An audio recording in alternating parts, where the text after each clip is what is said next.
Shock. It's a word that evokes fear and urgency, and for good reason. In the medical field, it signifies a critical condition where the body is not receiving adequate blood flow to meet its needs. This lack of perfusion can rapidly damage vital organs and, if left untreated, can be fatal. For healthcare providers, understanding pediatric shock is paramount. Children with their developing physiology are particularly vulnerable to this life-threatening condition. Recognizing the subtle and often rapidly progressing signs of shock in children is crucial. Unlike adults, children can compensate for shock for a surprising amount of time, masking the severity of their condition.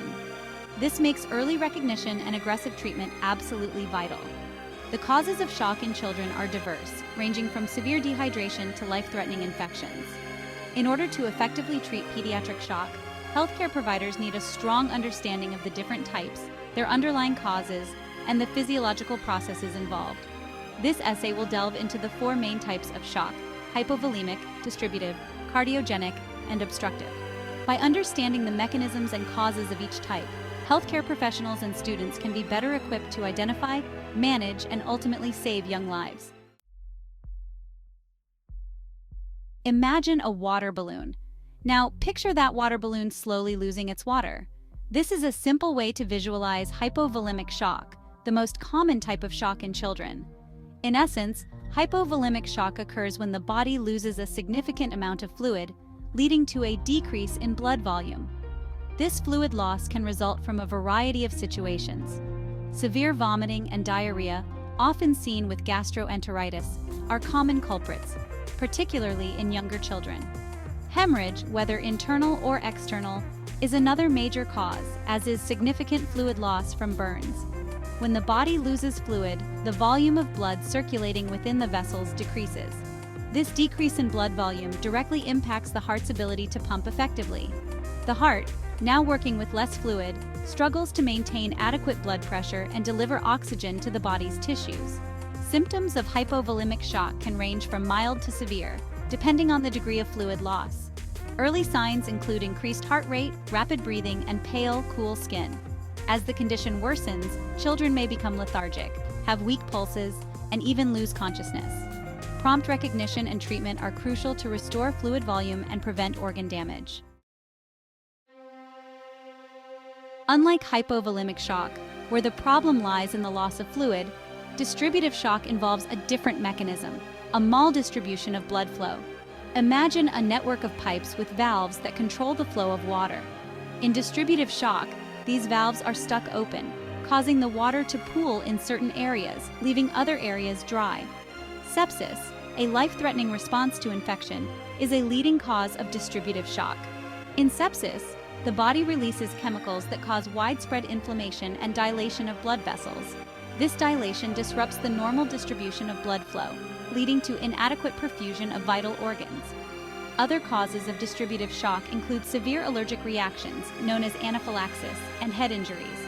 Anaphylaxis triggers a similar widespread dilation of blood vessels, while head injuries can disrupt the nervous system's control over blood vessel constriction and dilation. Children experiencing distributive shock often present with warm, flushed skin, in contrast to the cool, pale skin seen in hypovolemic shock.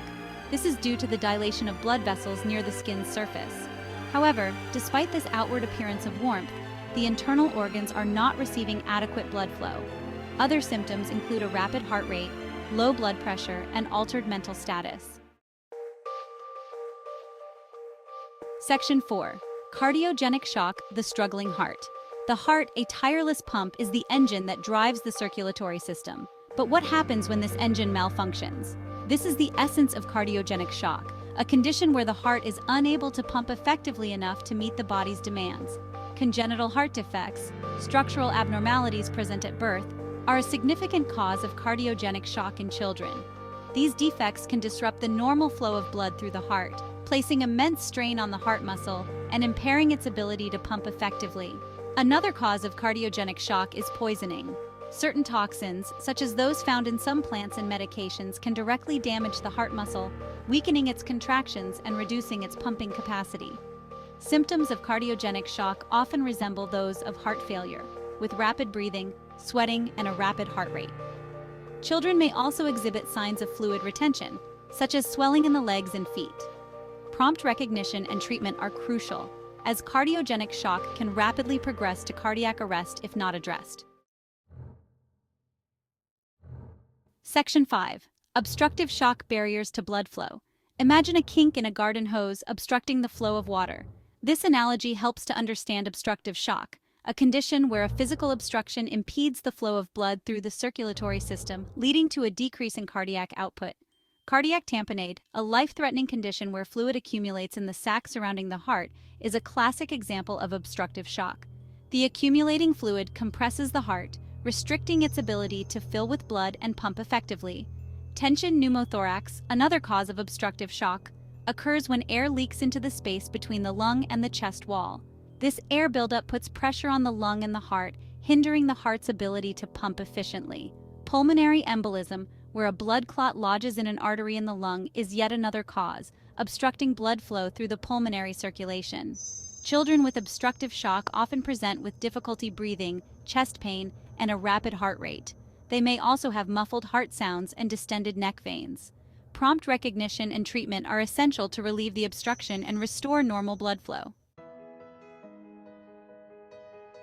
Section 6. Conclusion: prompt recognition and treatment is key. Pediatric shock, a life-threatening condition, demands our utmost attention. Early recognition and aggressive treatment are paramount to improving outcomes for our youngest patients. By understanding the 4 main types of shock, hypovolemic, distributive, cardiogenic, and obstructive, healthcare providers and students can be better prepared to identify the subtle and often rapidly progressing signs of this critical condition. Remember, shock is a dynamic process, and children can compensate for a surprising amount of time before showing overt signs of deterioration. Therefore, a high index of suspicion is crucial, especially in children with risk factors or suggestive symptoms. By staying vigilant, understanding the underlying mechanisms, and acting swiftly, we can make a difference in the lives of children facing this medical emergency.